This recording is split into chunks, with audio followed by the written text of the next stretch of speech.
Friends, welcome to learning academy Kannada YouTube channel. ಮೊದಲ ಬಾರಿ ನಮ್ಮೊಂದು YouTube channel ನೋಡ್ತಾ ಇದ್ದರೆ ಅಥವಾ ಇಲ್ಲಿವರೆಗೂ ಸಬ್ಸ್ಕ್ರೈಬ್ ಮಾಡದೇ ಇದ್ದರೆ ಸಬ್ಸ್ಕ್ರೈಬ್ ಮಾಡಿ ಮತ್ತು ಸಪೋರ್ಟ್ ಮಾಡಿ ಅಂತ ಹೇಳ್ತಾ, ಇವತ್ತಿನ ಒಂದು ವಿಡಿಯೋ ಬಂದುಬಿಟ್ಟು KPTCL ಪವರ್ ಮ್ಯಾನ್ ನೇಮಕಾತಿ 2024 junior power man and station attender ಹುದ್ದೆಗಳ ಒಂದು ಫಿಸಿಕಲ್ ಯಾವಾಗಿರುತ್ತೆ, ಅದೇ ರೀತಿಯಾಗಿ ಫಿಸಿಕಲ್ ಹೇಗೆ ನಡೆಯುತ್ತೆ, ಅಂದರೆ ಏನೇನೆಲ್ಲ ಪ್ರೊಸೆಸ್ ಇರುತ್ತೆ ಎಂಬುದನ್ನು ಇವತ್ತಿನ ಒಂದು ವಿಡಿಯೋದಲ್ಲಿ ನಾವು ನೋಡ್ತಾ ಹೋಗೋಣ ಸ್ನೇಹಿತರೆ.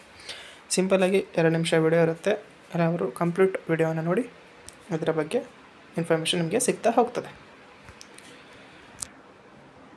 ಈ ಒಂದು KPTCL ಪವರ್ ಮ್ಯಾನ್ ಮತ್ತು ನೇಮಕಾತಿ 2024 ಏನಿದೆ, ಜೂನಿಯರ್ ಪವರ್ ಮ್ಯಾನ್ ಮತ್ತು ಸ್ಟೇಷನ್ ಅಟೆಂಡರ್, ಈ ಹಿಂದೆಯೇ ಒಂದು ವಿಡಿಯೋನ ಮಾಡಿ ಹಾಕಿದ್ದೆ ಸ್ನೇಹಿತರೆ. ಏನು ವಿಡಿಯೋಪ್ಪ ಅಂತಂದರೆ, ನಿಮ್ಮ ಒಂದು ಸೆಕೆಂಡ್ ಲಿಸ್ಟ್ ಬರುತ್ತಾ ಇಲ್ವಾ ಅಂತೇಳಿ, ಅದನ್ನು ಅಫಿಷಿಯಲ್ಲಾಗಿ ಬೆಸ್ಕಾಮ್ ಆಫೀಸರ್ ಹೇಳಿರುವಂಥದ್ದು. ಸೆಕೆಂಡ್ ಲಿಸ್ಟ್ ಯಾವುದೇ ಕಾರಣಕ್ಕೂ ಬರೋದಿಲ್ಲ ಅಂಥೇಳಿ. ಅದರಲ್ಲಿ ಇನ್ನೊಂದು ಸಹ ಒಂದು ಅಪ್ಡೇಟನ್ನು ನೀಡಿದ್ದೆ. 1:5 ರೇಷದಲ್ಲಿ ಯಾರ್ಯಾರು ಸೆಲೆಕ್ಟ್ ಆಗಿದ್ದಾರೋ ಅವರೆಲ್ಲರೂ ಸಹ ಒಂದು ಫಿಸಿಕಲ್ಗೆ ಆಯ್ಕೆ ಆಗ್ತೀರಾ ಅಂಥೇಳಿ. ಅಂದರೆ ಯಾಕೆ ಆ ರೀತಿಯಾಗಿ ಹೇಳಿದೆ ಎಂಬುದನ್ನು ಮೊದಲು ಹೇಳ್ತೇನೆ ಕೇಳಿ. ಫಸ್ಟು ಅವ್ರು ಏನು ಮಾಡಿದರು, ಆನ್ಲೈನ್ ಅರ್ಜಿ ಸಲ್ಲಿಸಿದ ನಂತರ 1:5 ಒಂದು ಪಟ್ಟಿಯನ್ನು ಬಿಡುಗಡೆ ಮಾಡಿದರು.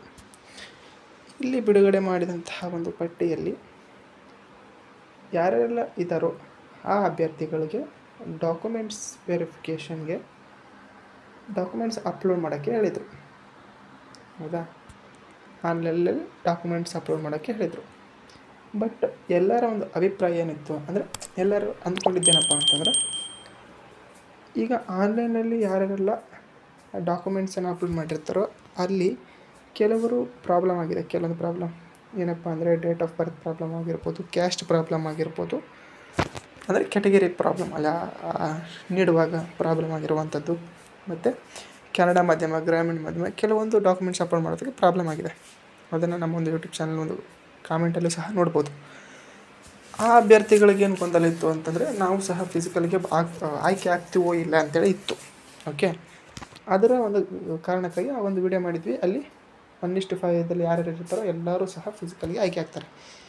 ಆವಾಗ ಅವ್ರಿಗೆ ಏನಾಯ್ತಪ್ಪ ಅಂತಂದರೆ, ಈ ಒಂದು ಡಾಕ್ಯುಮೆಂಟ್ಸ್ ಏನಾದರೂ ರಾಂಗ್ ಇದ್ದರೆ ಅದನ್ನಲ್ಲಿ ಸರಿಪಡಿಸಿಕೊಳ್ಳುವಂತಹ ಒಂದು ಅವಕಾಶ ಆ ಒಂದು ಅಭ್ಯರ್ಥಿಗಳಿಗೆ ದೊರಕಿತು ಅಂತ ಹೇಳ್ಬೋದು. ಫಿಸಿಕಲ್ ಹೇಗೆ ನಡೆಯುತ್ತಪ್ಪ ಅಂತಂದರೆ, ಹೇಳಿದ್ನಲ್ಲ 1:5 ಆಯ್ಕೆ ಅಂತೆಲ್ಲ ಅಭ್ಯರ್ಥಿಗಳಿಗೂ ಫಿಸಿಕಲ್ಲು. ಮೊದಲಿಗೆ ನಿಮ್ಗೆ ಏನು ಮಾಡ್ತಾರಪ್ಪ ಅಂದರೆ, ಈಗ 16ನೇ ತಾರೀಕಿನವರೆಗೆ ಡಾಕ್ಯುಮೆಂಟ್ಸ್ ಅಪ್ಲೋಡ್ ಮಾಡೋಕ್ಕೆ ಲಾಸ್ಟ್ ಡೇಟ್ ಇತ್ತು ಮತ್ತು ಎಕ್ಸ್ಟೆಂಡ್ ಮಾಡಿಲ್ಲ. ಅದೆಲ್ಲ ವೆರಿಫಿಕೇಷನ್ ಮಾಡ್ತಾರೆ.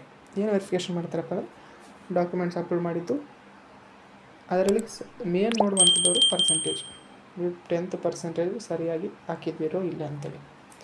ಸರಿಯಾಗಿ ಅಪ್ಲೋಡ್ ಮಾಡಿದರೆ ಓಕೆ. ನೆಕ್ಸ್ಟು ಬಂದುಬಿಟ್ಟು ನಿಮ್ಮ ಕ್ಯಾಟಗರಿ ಒಂದು ಸರಿಯಾಗಿ ಅಪ್ಲೋಡ್ ಮಾಡಿರಬೇಕು. ಇದು ಈ 3 ನೀವು ಸರಿಯಾಗಿ ಅಪ್ಲೋಡನ್ನು ಮಾಡಿರ್ಬೇಕು. ಏನು, ಕ್ಯಾಟಗರಿ, 10th ಮಾರ್ಕ್ಸ್ ಕಾರ್ಡು ಮತ್ತು ಡಾಕ್ಯುಮೆಂಟ್ಸ್ ಕೆಲವೊಂದು, ಅಂದರೆ ಕನ್ನಡ ರಿಸರ್ವೇಷನ್ ಡಾಕ್ಯುಮೆಂಟ್ಸ್, ಇವೆ ಕರೆಕ್ಟಾಗಿ ಅಪ್ಲೋಡನ್ನು ಮಾಡಬೇಕು. ನೆಕ್ಸ್ಟು ಬಂದುಬಿಟ್ಟು 1:5 ಅಭ್ಯರ್ಥಿಗಳು ಎಲ್ಲ ಒಂದು ಡಾಕ್ಯುಮೆಂಟ್ಸನ್ನು ನೋಡಿದ ನಂತರ ನಿಮಗೆ ಫಿಸಿಕಲ್ ಡೇಟ್ಸನ್ನು ಬಿಡ್ತಾರೆ. ಈ ಫಿಸಿಕಲ್ ಡೇಟ್ಸ್ ಬಿಡುಗಡೆ ಮಾಡಿದ ನಂತರ ನಿಮಗೆ ಅಡ್ಮಿಟ್ ಕಾರ್ಡನ್ನು ಬಿಡುಗಡೆ ಮಾಡ್ತಾರೆ.